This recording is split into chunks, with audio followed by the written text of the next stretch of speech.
So now I just wanted to give you guys a bit of a feel of how I felt training with Nick. The first thing would be how I felt when I started, and that was overwhelmed. I didn't know how to talk to him. I didn't know how I should pitch my voice. I knew like the pathophysiology about Down syndrome, but I didn't know, I'd only spoken to 1 or 2 people with Down syndrome in my whole life, so I didn't really know like how to talk to them really. I knew he was 32 biologically, but he had the mental age of an older kid, so I was like, how do I pitch my voice? What do I talk to him about? I didn't know really anything. So I guess when I started, I just felt super nervous and overwhelmed, and I really didn't know what I was doing. And I guess the good thing from that was after probably 1 or 2 sessions, that all just melted away, and I just realised that he's the same as when you're talking to anyone else. You just be natural and just talk. You don't try and find the perfect way to talk to them. And that was probably the most satisfying thing, because in 1 or 2 sessions I could just feel like all my misconceptions just melted away, purely because I'd spent time with him. And that was probably the most satisfying thing to notice straight away, was just that my misconceptions were gone. So the second thing was probably the biggest challenge I had with him over the course of the program. And we went through a stage where he didn't want to lift any weight heavier than like the first block on the pin loaded machines. And that was partly because he just realised it was easier to lift lightweight and not heavyweight. And he didn't get the concept of progressive overload, which is probably partly because I never explained it to him, and that he needs to lift heavier weight to get stronger.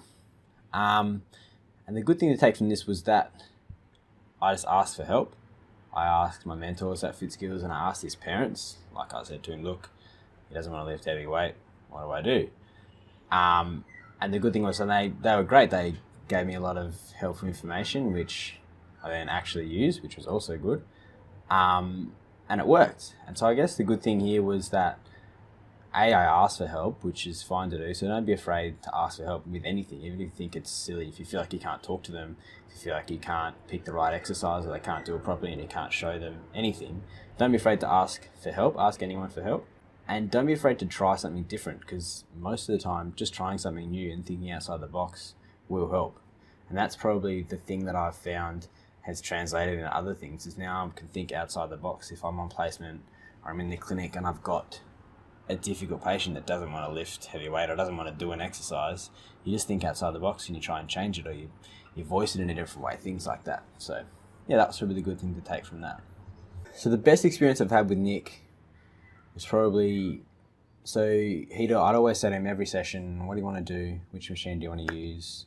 What do you feel like doing? And he'd always just defer and say, oh, you choose, we'll do whatever you want to do. So I'd go and choose a machine, and I'd go first and he'd go after me. And then one day, I think we're doing chest press, and he just said, can we use that machine? Can we use the treadie? And that was sort of a turning point for me. I just felt like he'd gotten to the point where he was comfortable enough and confident enough in the gym that he could just say, oh, let's go do that, which is his right. And I was really happy for me to feel like he was part of the gym and he was like a valid member. And it was just a look on his face. And he like jumped up on the treadie, clipped his safety tag in, put on the lowest speed on the whole machine, and just walked. He didn't do anything else, he just walked. It was way slower than he normally walks, but just the look on his face was just priceless. It was just like he'd felt like he'd achieved something huge, and he was just so happy. And just seeing the look on his face, I was just like, this is why I'm doing it. This is awesome. This makes everything else I've done worth it, just to see that look on his face.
That's all from me, guys. I hope you've enjoyed it. I hope you've learned something, and now you understand a bit more that it's not just about strength and fitness, and there's many benefits to many different people. If you're looking for some more information, or you're looking to work out with someone with a disability, head to these websites. They're really helpful and they're a great resource. That's all from me. Hope you guys have enjoyed it, and good luck.